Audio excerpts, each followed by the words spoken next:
وآتينا موسى الكتاب وجعلناه هدى لبني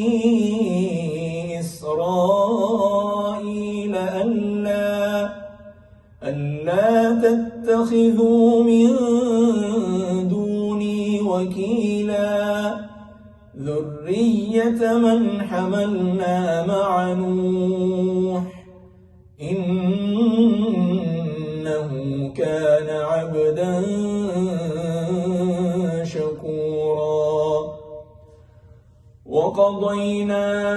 إلى بني إسرائيل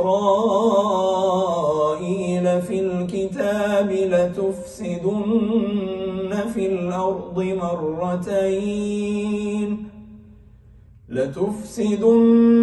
في الأرض مرتين ولتعلن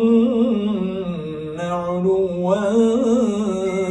كبيرا فإذا جاء وعد أولاهما بعثنا عليكم عبادا لنا أولي بأس